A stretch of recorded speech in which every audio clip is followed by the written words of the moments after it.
When it comes to magic in the DC universe, we're talking about relics that have decided the fate of entire worlds.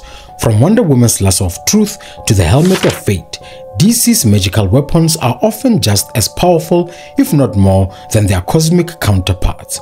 Today, we're diving into the most powerful magical weapons in DC, analyzing their impact and ranking them by their sheer strength and versatility. Each tier below reflects their power, versatility, and the impact they've had in the DC universe. Starting off with D tier. These are obscure or overly specialized weapons that have limited uses or impact. Then C tier, useful in certain circumstances but no overwhelming power. They serve more niche roles in combat or defense. Then B tier, strong and versatile but usually specialized in specific types of magic or situations. These artifacts are potent but limited in scope. Then A tier, incredibly powerful but with specific limitations. These weapons can defeat gods or overcome major threats but fall just short of altering reality. Then lastly, S tier. These are universe-altering relics capable of immense reality-bending powers. These items have shaped entire worlds and magical realms. We'll analyze each weapon's abilities, explore briefly their history, and then decide their ranking. Let's get into it. Starting with one of the most powerful magic artifacts in DC, the Helmet of Fate. This helmet, created by the ancient Lord of Order, Nabu, grants its wearer immense magical abilities, turning them into the sorcerer Dr. Fate. The helmet can warp reality, manipulate time, and summon powerful magical forces. Kent Nelson is the most famous wielder of the helmet, but others like Khalid Nasser have also taken on the mantle of Dr. Fate. In JSA, Justice Be Done, Dr. Fate uses the helmet's power to battle Nodu, the Lord of Chaos, sealing him away in other dimensions. The Helmet of Fate lands easily in S tier. It meets the definition of reality-bending power, capable of rewriting the laws of magic and the universe itself. Its sheer versatility and potential to control the balance between order and chaos makes it one of the most powerful items in the DC universe. Next up is the Lasso of Truth. One of Wonder Woman's most iconic weapons, forged by the gods themselves, the lasso forces anyone it captures to speak the absolute truth. It also has nearly unbreakable strength and can restore lost memories. In Wonder Woman issue 227, Diana used the lasso to compel Ares, the god of war, to reveal his true intentions, preventing a war that could have wiped out humanity. The Lasso of Truth fits well in A tier. While its abilities to compel truth is incredibly powerful, its primary strength lies in its specific use. It doesn't have the raw reality-altering potential of an S tier item, but its divine origins and versatile utility in battle make it a formidable weapon. It's also an excellent example of an A tier artifact, extremely powerful but with a clear limitation in scope. Then we've got the Spear of Destiny.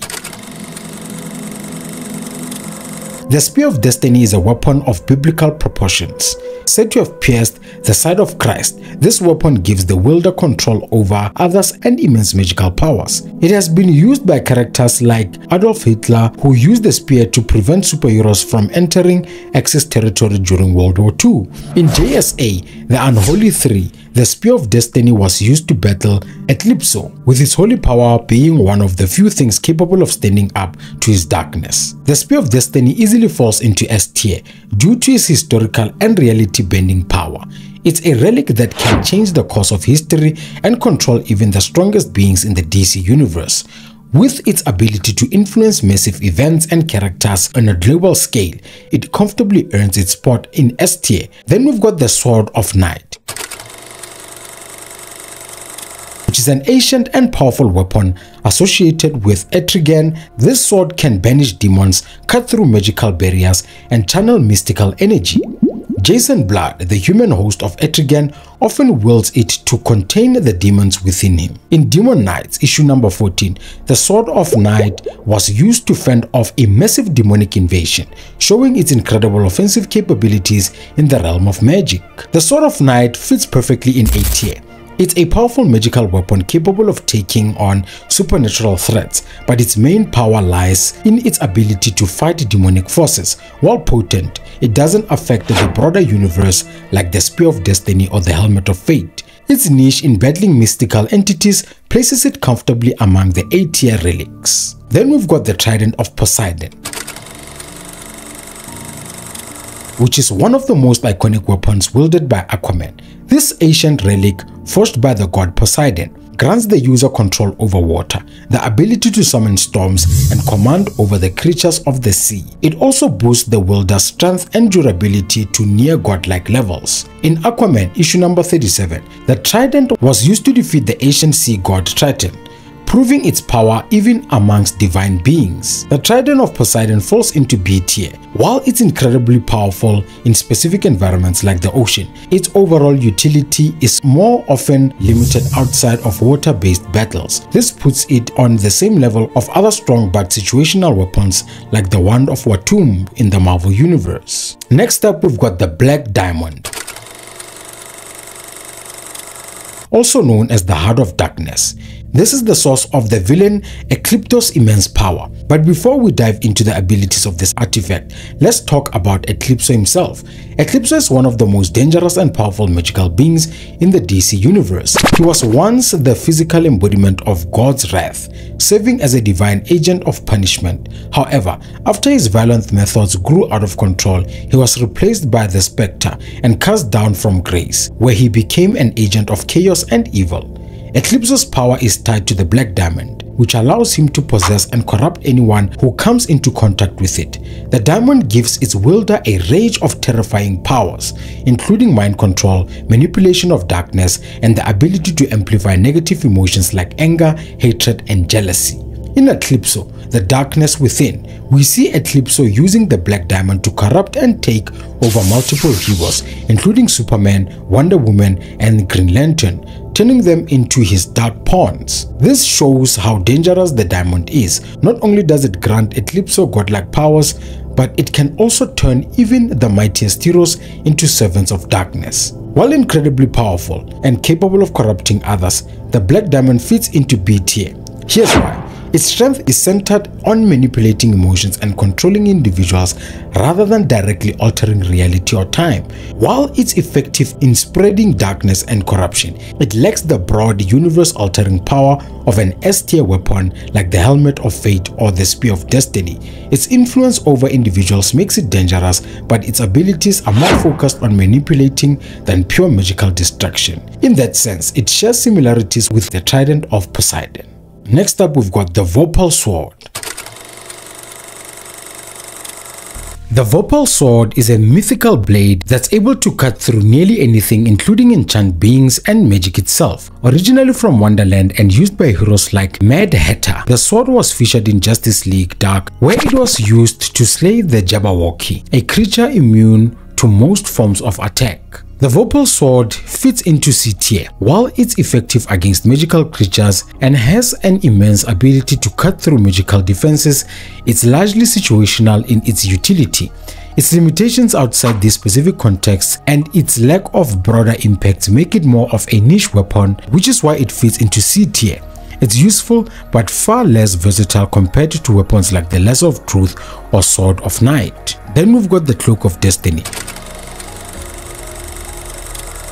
which is a powerful relic worn by Sargon the Sorcerer, allowing its user to fly, turn invisible, and become invulnerable to magical attacks. The cloak, which first appeared in All-Star Squadron issue number 49, amplifies the user's inherent magical abilities and offers protection from most forms of harm. In Crisis of Infinite Earths, the cloak was used by Sargon to protect himself against the Anti-Monitor's forces, demonstrating its magical shielding properties. The cloak lends itself in B tier. While its protective abilities are impressive, it's more of a defensive tool rather than a weapon that can fundamentally change the tide of a battle. It boosts the user's own magical abilities but doesn't offer the reality-altering power of an S-tier item. Its strong but limited utility places it alongside weapons like the Trident of Poseidon. Then we've got the Staff of Hades, which is an ancient weapon tied to the ruler of the underworld. It grants the user the ability to summon and control the dead, as well as create portals to realms of the dead. The staff was used by Hades himself in Wonder Woman issue number 9 to nearly trap Diana in the underworld. This staff allows for necromantical magic, letting its users raise armies of the dead, control spirits, and manipulate souls. The Staff of Hades fits into C tier.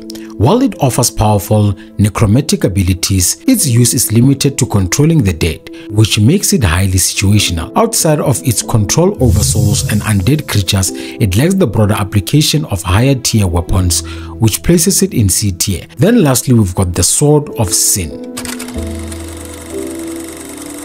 The Sword of Sin is a divine weapon wielded by Shazam's champion, Freddie Freeman, also known as Shazam Jr. The sword can cut through any material, including magical constructs, and it channels divine judgment. Its most powerful ability is its capacity to force those it cuts to confront their deeper sins and guilt, making it a psychological and physical weapon. In Shazam and the Magical Lands, Freddy uses the Sword of Sin to defeat the monstrous King Kid, cutting through his magical defenses and exposing his wickedness. The Sword of Sin ranks it in A tier.